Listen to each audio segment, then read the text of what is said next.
I was born in Berlin, and at 6 years I started school, and the people started to change.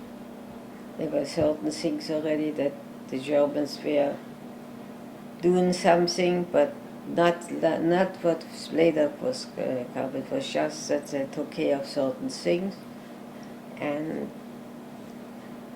as it got hard, I can talk.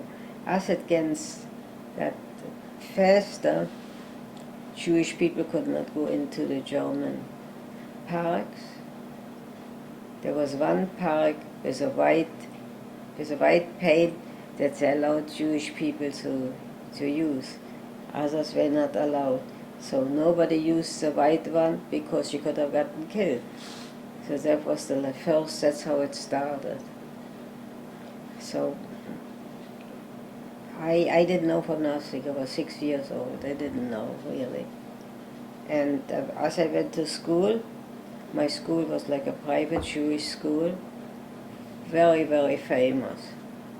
And I went to school, across the street was a regular school, and it was winter, and the kids came out, the Jews came out. What did they do? They made snowballs and they put it in the back, in the neck of kids.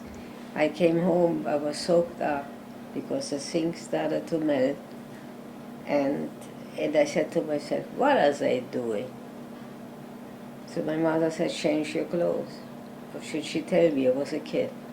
I changed my clothes, and it was quiet for a while. I had somebody, my uncle's brother, walked me to schools because my mother didn't want me to go by myself, and I really didn't know from anything. Then as things got longer, my father, they took my father. My father they aborted him to Poland. He never knew about Poland because he was a little boy when he came to Germany, and he was there and we were home. So he was there for a whole year. And then they allowed him to take care of what we have and to take everything apart and go to Poland. So we didn't want to go to Poland. Nobody of us knew it. So my mother put everything together and things like that. And she had a brother that lives in Italy already 2 years with his family. And he called us up, he said, don't go to Poland, come here. A lot of people from France or from Belgium, from certain countries, come with their families. It'd be much better than any place else. So what did we do? My mother got the papers, and we went to Italy. And in Italy was just wonderful living. They didn't know the difference between Jews and not Jews.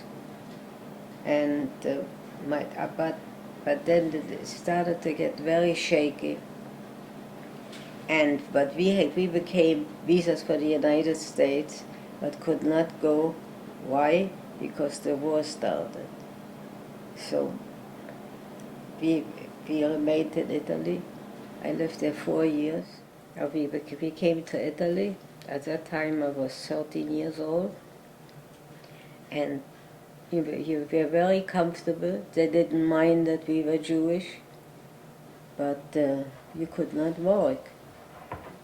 But the way the things were, we had to make a living. My father started to get things in the work at certain things for people to repair or stuff like that. And the police was right next to us, two streets away. They knew that we were working, but they didn't mind because they had my father as a worker, and he did a lot of things for them. So anyway, my father was only a year in Italy because the Italian ended the war to help the Germans.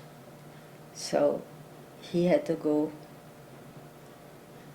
to a place where they took all the people, not just him, a lot of Jewish people. They put them in the southern part of Italy in some kind of a camp to protect them.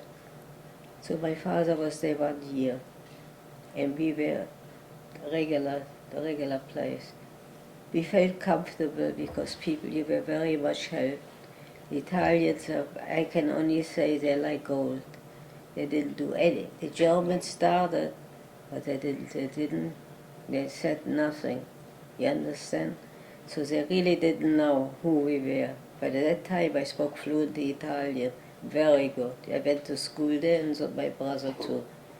So anyway, when things got very little bit shaky, the Germans started coming in from the north, over the Alps, into the country. Anyway, they went from one place to the other, and there were quite a few Jewish people were arrested and taken away from there. They couldn't kill them there because the Italians would not go for them, but they put them in concentration camps. When they came there, my mother was very sick with kidneys,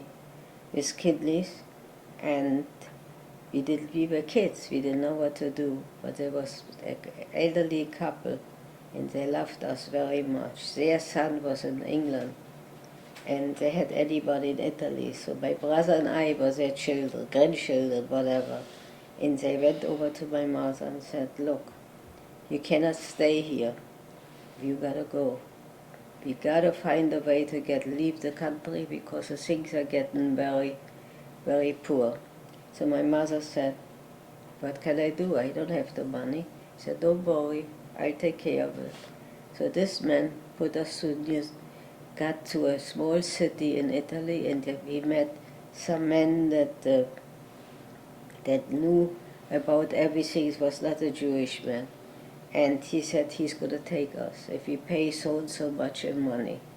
Money was very, very short by my mother, but she had a very beautiful ring. So she took the ring and sold it, and the money of that we paid the smuggler. So this man, he was an Italian farmer. He was happy to make some money, and he called us and he told us what we have to do. The thing is, when it started darker and the Germans were with dogs around looking for people, when somebody picked up, he heard a noise, and he picked up his arm, and we went down on the ground till it was we were able to walk. So when they disappeared, it was supper time. Who knows where they went? He took us farther around. And when he came to a certain point, he said, "This is it, I'm sorry, I cannot go any wider because they're going to kill me." So the couple that brought us there, the Jewish couple, they were with us, and they watched my mother. And no, we had nothing, only one, we each had a little bit thing, a change of underwear. We couldn't take anything. So we walked, and it was very dark already, and all of us, and I was terribly tired. It was a big, big place, but we cannot walk anymore, only a certain amount. The Alps, I don't have to tell you how big they are. So we stopped there, and I took that little package that I held it in my hand. In the other hand, I leaned against a small tree. Well, the tree was a young tree, and he broke, and I started falling down. But that man that took us to try to get into Switzerland, he took his arm, and pulled me up, and that's how he sit me, how he got me, and I was able to continue what I did. Later on, we were in a camp, and it was not like a camp like Hitler's. It was just to keep us together. And we got meat, food not not very, very much, but enough and to eat. We were not hungry. And special bees, they loved me because I was such a small thing, and the others were all big people. So I had a job there. My job was first to wash laundry. By that time I was 17 years old, or 50, something like that. They had a laundry room, and then with the machines, and they put the laundry in, cold water, and then it came out. You had to rub the dirt. So I had to do, there was like a, you know what the thing is when you brush stuff? I had that, and I started scrubbing. And when I had everything done, then we put it in the machine, and there was the following day, a big general comes from the main city to see how things are going. And he saw me there, this little thing. He said, "What is she doing here?" So the one that the woman from Switzerland, she was in charge of her. He said, "She is my worker. This is her job." So he said, "What kind of a job? That's a child. She don't belong here." She said, "Well, she has. You see, she's doing her job." So he took her. You get out. So he took the Swiss woman on the side. He took me. He said, "You come with me." I went with him, and with the big kitchen where everybody was. He made sure I had a place where to sit, and he called together a couple of people that were in charge. He said, "This child is going to stay right here."